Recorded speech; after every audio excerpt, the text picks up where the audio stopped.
Once I had a big client, the project management part was straightforward. They brought us ideas, we provided software engineering, business analysis, and all the usual IT project management work.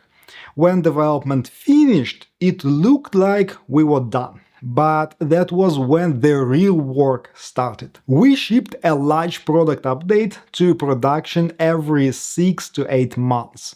The pre-release phase alone could take another month or two. And in this big corporation, you can lose weeks just going back and forth here. You see, finishing development is not the finish line.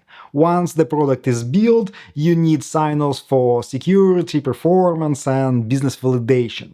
There is a whole stack of approvals before anything goes live. For example, consider the cybersecurity assessment.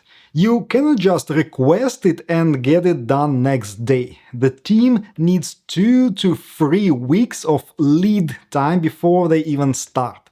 So you have to predict when the development will finish and book them in advance. And if you miss that window, you'll have to wait. But you cannot book the security test until you are sure the product is at the right quality and no major changes are coming. Moreover, once the test runs, it returns findings, so you also need to set aside time to fix those before the final sign-off. It involves 7 to 10 different stakeholders, and by the way, none of them participated in the implementation part of the project.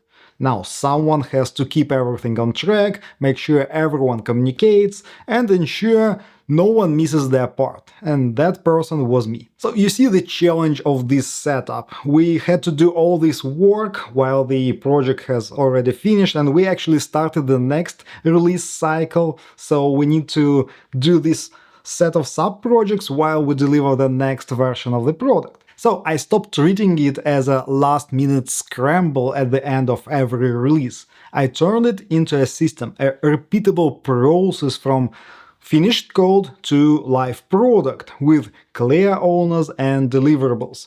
This way we could run every cycle without losing weeks chasing the same approvals.